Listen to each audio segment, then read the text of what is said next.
जिसका डर था वही बात हो गई। लॉर्ड्स के मैदान पर टीम इंडिया की हार हो गई और इस हार की वजह आज ढूंढने की कोशिश करते हैं सीधे लॉर्ड्स के मैदान से और आपको बताते हैं वो तीन बड़ी वजह जिनकी वजह से भारतीय टीम इस टेस्ट मैच में बैकफुट पर रही। सीरीज में अब वो 2-1 से पीछे हो चुके हैं और उससे भी बड़ी बात कि एक छोटे से स्कोर तक भारतीय बल्लेबाज नहीं पहुंच पाए और नतीजा ये कि लॉर्ड्स के मैदान पर इंग्लैंड ने जहां एक तरफ रोमांचक जीत हासिल की वहीं भारतीय टीम को मायूस लौटना पड़ा। सबसे बड़ी वजह, सबसे पहले बात शुभमन गिल की कप्तानी और उनके एटीट्यूड की कर लेते हैं, क्योंकि शुभमन गिल ने इस पूरे मैच में जिस तरह की कप्तानी की, जिस तरह का ओवर एग्रेशन दिखाया, उसका फायदा भारतीय टीम को मिलने के बजाय इंग्लैंड टीम को मिला। और खासतौर से टेस्ट मैच के तीसरे दिन को अगर आप याद करें, जब बेन डकेट और क्रॉली क्रीज पर थे,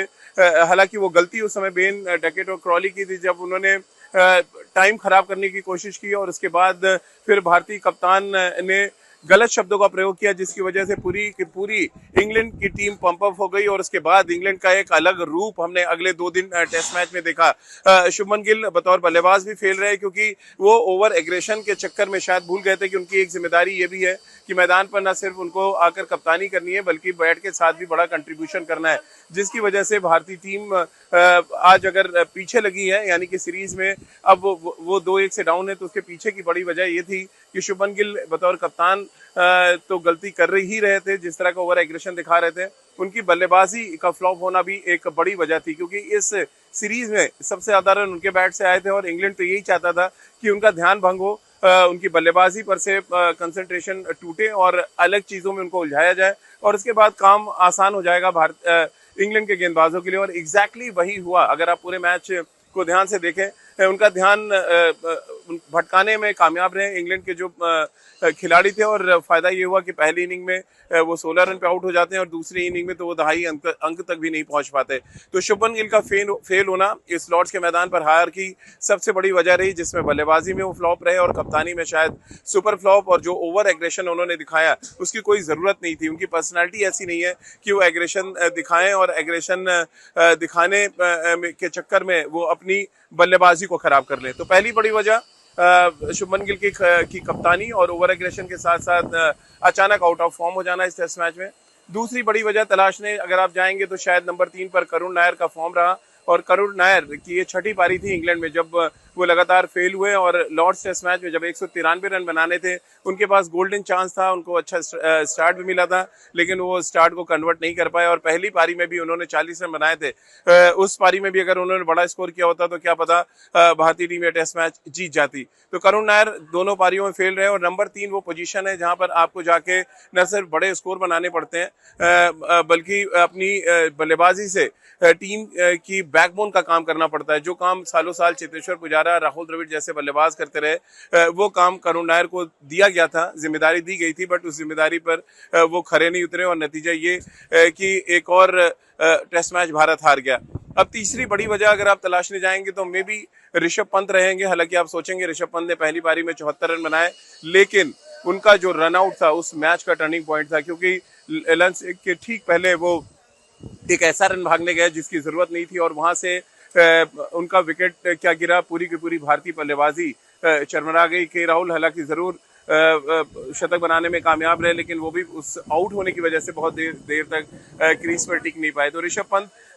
जिस तरह से रन आउट हुए वो एक टर्निंग पॉइंट है। उसके बाद जब जोफ्रा आर्चर ने उनको क्लीन बोल्ड किया, वो शायद इस मैच की सबसे बेहतरीन गेंद थी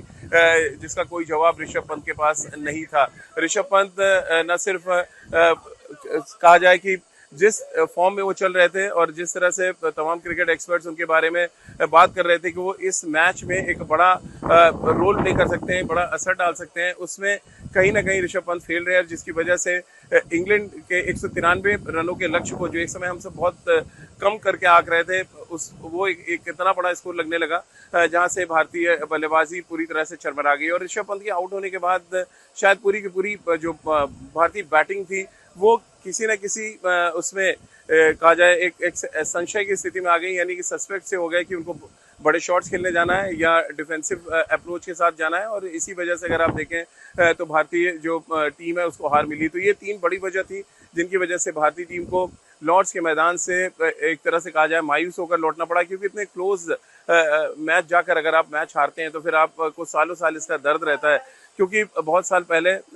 मुझे याद आता है चेन्नई का एक टेस्ट मैच, जब 17 रन बचे हुए थे, 5 विकेट थे भारत के पास, सचिन तेंदुलकर 100 रन बना के क्रीज पर थे और उसके बाद सकलैन मुश्ताक की गेंद पर सचिन आउट होते हैं और उसके बाद वो 17 रन नहीं बनते हैं। ठीक उसी तरह से यहाँ पर भी मैच धीरे धीरे क्लोज जा रहा था, लेकिन क्योंकि बाकी के जो